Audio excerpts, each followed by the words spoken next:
Okay, hi Ambassador Hooks. I would like to start by introducing ourselves. My name is Margaret Gritch, And I'm Lauren Linguido. and we are members of a student organization called Students for Peace and International Development here at DePaul University in Chicago, Illinois. It's a pleasure to meet you. Likewise, Thank thank you. Um, Professor, we would like to ask you a few questions in light of the current situation in Haiti.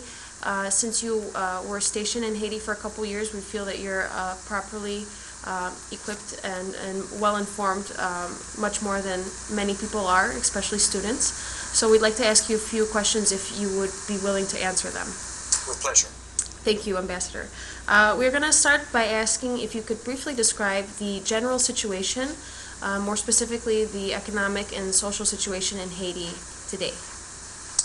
Very good, thank you. To put Haiti into perspective, this is one of the poorest countries in the world. Generally on UN lists, it's number 2 from the bottom, just above Niger. And what does that mean for Haiti? It means that it has very, very limited infrastructure. It has limited hospitals, limited medical care, limited ambulance service, limited medical personnel, and a very, very poor population. It's also one of the most densely populated countries in the world. It has a population slightly over 9 million in an area about the size of the state of Maryland, about 10,000 square miles. Furthermore, in Haiti, housing codes either do not exist or have not been applied very well. People, because they are poor, tend to build with whatever materials they can find, and as they can find the means to acquire those materials. As a result, many buildings there are would not meet any regular housing code. As a result, when you have an earthquake, which is as powerful as this one was, located so close to a densely populated urban center, the results are catastrophic. Haiti is, because of limited housing and a dense population, many more people live in a house than would normally be the case in the United States. So as a result, when it collapses, there are far more victims. And I think one of the things that the world in general is so concerned about is that the death toll here is going to be startling when the final count is in. And that's one of the reasons I think the world is rushing to try to be of assistance, because of the government's own very limited means in dealing with such a massive humanitarian disaster. Okay, thank you. Thank you. Our second question, Ambassador. As you know, yesterday the U.S. government pledged $100 million to Haiti. Other organizations are also pledging similar support. However, what would you project would be the short-term and long-term effects of this crisis on Haiti? I think, besides the very obvious fact that the capital city itself has been so severely devastated in terms of housing, we find now there are hundreds of thousands of people with no homes. There are a government with limited capacity to function now suddenly finds itself without buildings to work in. We see the National Palace is destroyed, and where the president lives. I've not seen a picture of the National Assembly building, but I did see a reference to it that it also has been destroyed. Many ministries have been destroyed. So as a result, the government's ability to function now is going to be even further constrained.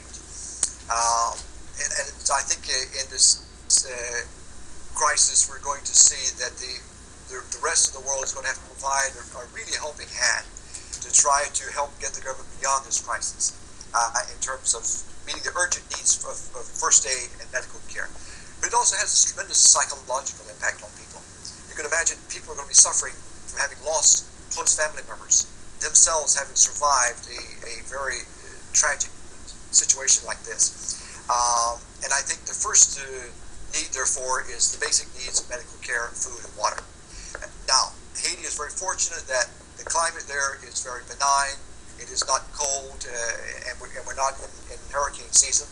So as a result, people are not suffering from exposure at night as they would be in Chicago, let's say.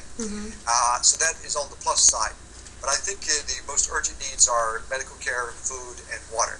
One thing on the pledging, I would say, I think the pledging is very, very good. I see a number of countries, including countries in Europe, offering help. But we have to bear in mind that pledges have to be carried through. In other words, that assistance has to be delivered. It has to be delivered in a very timely way. It has to be in a way that can be absorbed by the population on the ground. Okay. Thank you.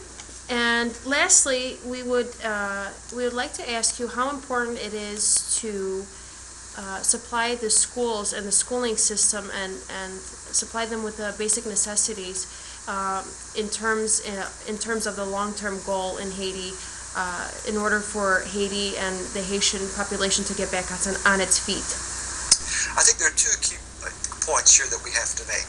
The first is when families have very limited budgets to begin with, and then those budgets are further constrained by the loss sometimes of a parent that has been working, by the fact that homes have been destroyed and they're trying to basically do whatever funds are available to meet with the very basic necessities of life, then any assistance from the outside is therefore critically important. Secondly, there's going to be an urgent psychological need to get back to a normal existence. And one of the first signs of a normal existence is for children to be back in school. As long as they're out of school, this is an indication that things are not functioning very well. Now, we know many children in Haiti don't go to school, but for those that do, this is important to get them back into school, to get them focused on learning and education and getting on with their lives.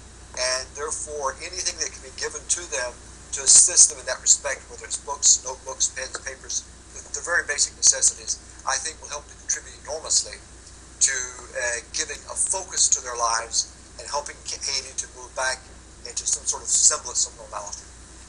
Thank you for that answer. Thank you. Thank you very much, Ambassador Hooks, for your time and for your responses. This information will be very important to students here at DePaul, as well as across the country and many others.